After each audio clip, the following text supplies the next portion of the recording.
लेकिन अभी तक विहान को ये पता नहीं चला है कि उसने भानुशाली खानदान में किसे ऑफेंड किया है। हेलो, कौन बोल रहा है? विहान की आवाज सुनकर अनिका को धक्का सा लगा।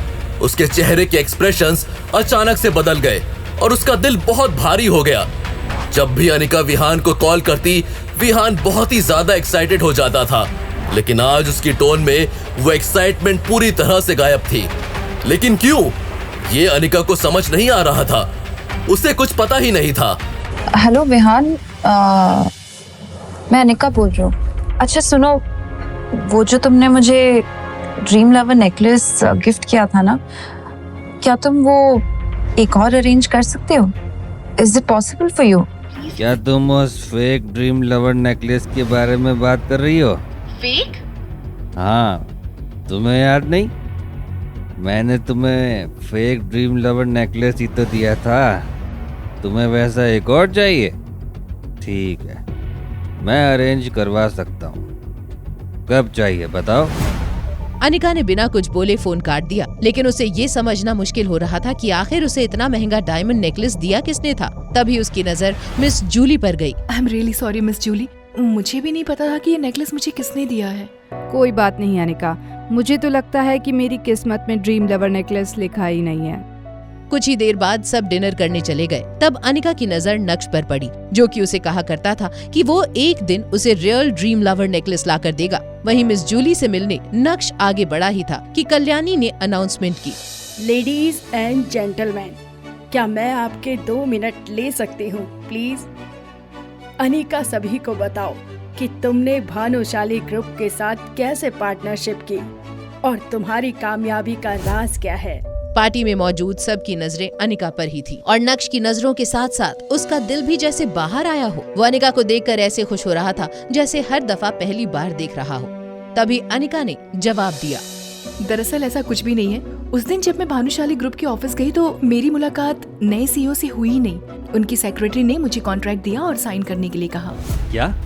बिना किसी मीटिंग के सीधा कॉन्ट्रैक्ट साइन करवा दिया? इसका मतलब इसने भी भानुशाली ग्रुप के नए सीईओ को नहीं देखा। मैंने तो सोचा था कि ये बहुत काबिल लड़की है, लेकिन अब तो लग रहा है कि ये सिर्फ भाग्यशाली थी। हो ना हो भानुशाली ग्रुप के नए सीईओ ने इस पर दया दिखाकर कॉन्ट्रैक्ट दिया होगा, ना कि इसकी काबिलियत पर। मुझे लगता है कि अगर जावेरी खानदान में से अनिका की जगह कोई और भी जाता तो उसे भी इतनी आसानी से कॉन्ट्रैक्ट मिल गया होता। नवीन सही कह रहा है अनिका, तुम्हें भानुशाली ग्रुप का ये कॉन्ट्रैक्ट बहुत आसानी से मिल गया क्योंकि इसके पीछे नवीन के भी बहुत सारे एफर्ट्स थे। सबसे पहले तो नवीन ही वहाँ गया था, तो उसने तो अपना और जावेरी खानदान का परचम पहले ही लहरा दिया था।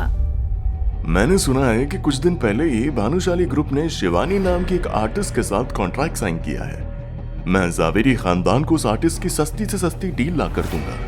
पूरा नेगोशिएशन मेरा होगा और जल्द ही वो आर्टिस्ट हमारा एक ऐड भी करेगी। नवीन, तुम्हें बहुत अच्छे से पता है कि जावेरी खानदान में कंट्रीब्यूट कैसे करना है। मैं देख चुकी हूँ कि तुम क्या कर सकते हो, इसलिए आगे की सारी जिम्मेदारी तुम्हें देती हूँ। अनिका को मैम्बो अंकल से तो नहीं, लेकिन अपनी दादी से बहुत उम्मीदें थी और उनकी इन बातों ने अनिका के दिल पर बहुत ठेस पहुँचा दी थी, जो अपने बेटे की इतनी तारीफ कर रही थी और उसने कुछ काम भी नहीं किया था। वहीं खड़ा नक्श भी ये सारी बातें शांति से सुन रहा था। तभी मैम्बो अंकल ने टोस्ट करते हुए कहा, आज की पार्टी मेरी तरफ से है। जिसको जो भी खाना है पीना है वो खा पी सकता है, सब कुछ फ्री है।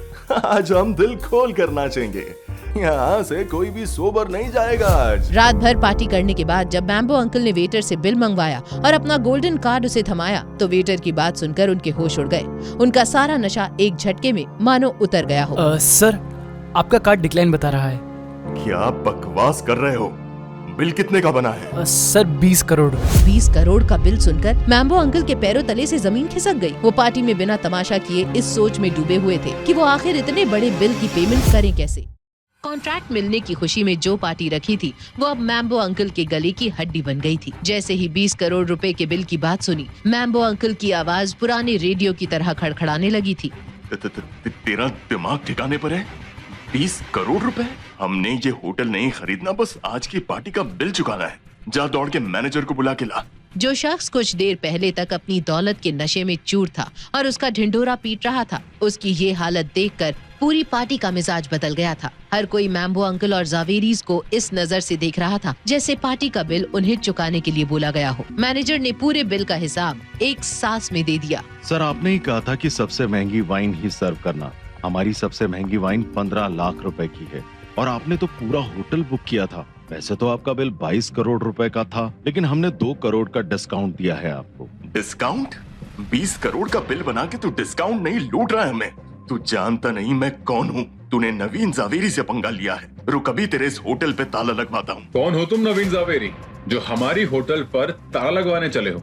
इस रौबदार और कड़क आवाज ने जैसे पूरी पार्टी का ध्यान अपनी तरफ खींच लिया था। ये और कोई नहीं बल्कि इस होटल के मालिक और सूरत के सबसे रईस लोगों में से एक कार्तिक पटेल था। जावेरी खानदान की हेड होने के नाते अब कल्याणी को बीच में आना ही पड़ा।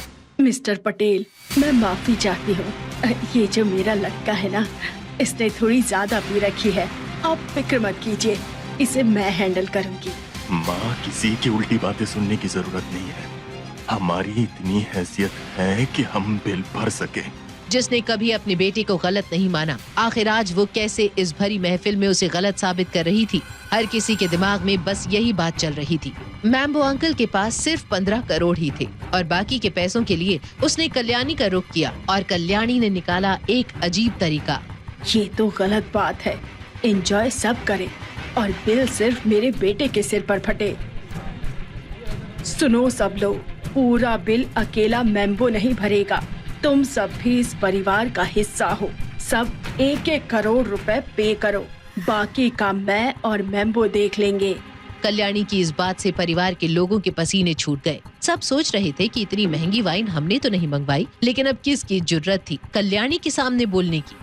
बेटा, अब हम कैसे भरेंगे इतने पैसे? मेरे पास तो नहीं है इतने। तेरे पास 5 करोड़ रुपए थे ना, जो नक्श ने दिए थे? माँ, वो तो मैंने अंजलि कॉर्पोरेशन में लगा दिया। अब तो बस 30-40 लाख बचे हैं, लेकिन अगर वो भी दे दिया तो बचेगा क्या? क्या हुआ अनिका? तुम्हारे चेहरे को देखकर यूं लग रहा है जैसे पूरा बिल तुम्हें भरने को दे दिया। अब ये मत कहना कि तुम्हारे पास 1 करोड़ भी नहीं है। आप उसकी चिंता मत करिए, मैं हमारे हिस्से का पूरा 1 करोड़ रुपया भरने के लिए तैयार हूँ। मैम्बो अंकल के तानों ने अनिका को वैसे ही शर्म में डाल दिया था और ऊपर से नक्श का बड़बोलापन। कहाँ से लाएगा ये इतने पैसे? अरे आप यहाँ क्या कर रहे हो? लगता है इसने इसके भी पैसे मार लिए होंगे। अब आएगा मजा। कैसे हो सेठ जी? सेठ जी? अरे अब कैसा सेठ? मुझे लगता है तुम्हें शायद कोई गलतफहमी हुई है। नक्श को सूरत के इतने बड़े बिजनेसमैन से यूं बातें करता देख वहाँ अच्छे अच्छों की जान जल रही थी। जावेरी खानदान को तो जैसे बहुत बड़ा झटका लगा था, लेकिन उनसे भी बड़ा झटका अनिका को लगा था। नक्श ने सभी के चेहरे पढ़ लिए थे। उसने कार्तिक को आंख से इशारा किया और वो समझ गया। ओह सॉरी, शायद मुझसे भी गलती हो गई। सुनो, ये जो तुमने इतनी बड़ी डींगे हाकी है ना, अब कहाँ से लाओगे 1 करोड़ रुपए? तुम उसकी चिंता मत करो और अपनी माँ को लेकर यहाँ से निकलो। जैसे तैसे करके जावेरी खानदान ने बिल पे किया और सभी वहाँ से निकल गए।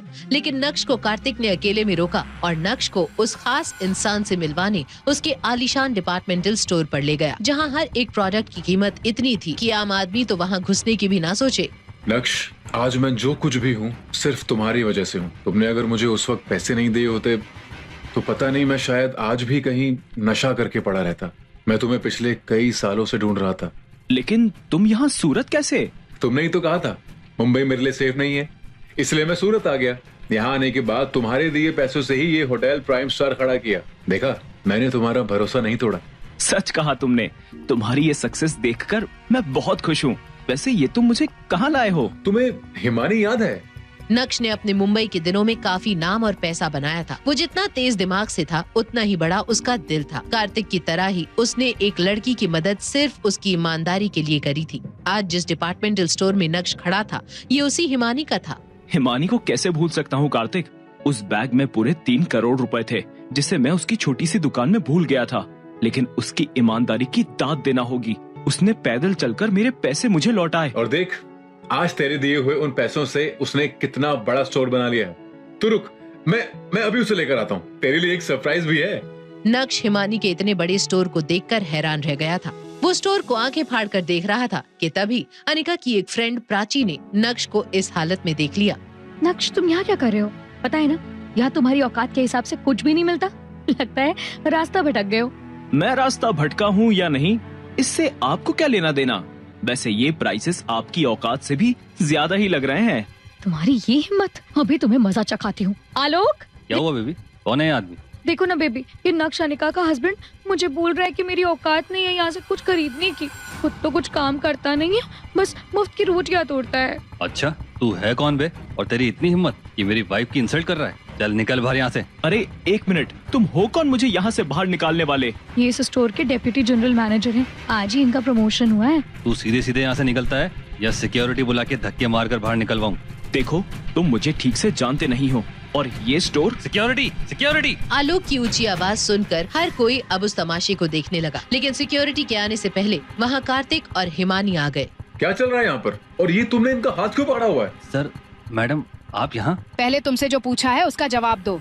मैडम कुछ नहीं, ये आदमी यहाँ पर कस्टमर से बदतमीजी कर रहा था तो इसलिए। तो इसीलिए अब तुम हाथापाई करोगे? सर आप कैसी बात कर रहे हैं, मैं ऐसे थोड़ी मारने वाला था, बस डरा रहा था। मुझे भी मालूम है किसी पे हाथ उठाने से हमारे स्टोर का नाम ही खराब होगा। हिमानी, इतनी इंपॉर्टेंट पोजीशन पर ऐसा इंसान सही है तुम्हारे कंपनी के लिए। अब तुम ही इसे हैंडल करो। हैंडल क्या करना है? यू आर फायर्ड आलोक, कल से दिख मत जाना यहाँ। लेकिन मैम मैंने। लेकिन बेकिन कुछ नहीं। सॉरी सर, आज आपको ये सब देखना पड़ा। ये सब छोड़िए, 2 लोग हैं जिनको मैं आपसे मिलवाना चाहती हूँ। वो भी बहुत एक्साइटेड हैं आपसे मिलने के लिए। हाँ तो चलो, फिर देर किस बात की? मैम प्लीज प्लीज मुझे इस नौकरी से मत निकालिए, मुझसे बहुत बड़ी गलती हुई है। प्राची आलोक को माफी मांगता देख समझ गई थी कि इससे कुछ नहीं होगा। वो बहुत शातिर थी, उसे मालूम था अपना काम कैसे निकालना है। वो एक झूठी मुस्कान लिए नक्श से कहती है, नक्श, ये मेरी गलती है, इसके लिए मेरे हस्बैंड को सजा नहीं मिलनी चाहिए। तुम्हें मुझे जो भला बुरा बोलना है कह दो, लेकिन इन्हें फायर मत होने दो। कल ही इनका प्रमोशन हुआ है, हम सड़क पर आ जाएंगे प्लीज। अच्छा, अब आया ऊंट पहाड़ के नीचे, लेकिन तुमने अभी तक माफी तो मांगी नहीं, और हाँ थोड़ा तमीज से। मिस्टर नक्श, अभी जो कुछ भी हुआ उसके लिए आई एम रियली सॉरी। प्लीज मेरे हस्बैंड की जॉब बचा लो, ये ठीक है? मिसेस प्राची, सबसे पहले तो तुम माफी मांगना सीख लो, और रही बात तुम्हारे पति की जॉब की तो। क्या उसे माफ करेगा नक्श? कौन थे वो 2 लोग जिनसे नक्श को मिलवाने के लिए थी हिमानी इतनी बेताब, और क्या क्या नए नए तूफान लेकर आएगा नक्श का ये नया रूप? ये जानने के लिए देखिए अगला एपिसोड सिर्फ पॉकेट FM के YouTube चैनल पर, और इंस्टा एम्पायर के सारे एपिसोड्स को सुनने के लिए डिस्क्रिप्शन में दी गई लिंक से डाउनलोड कीजिए पॉकेट FM ऐप।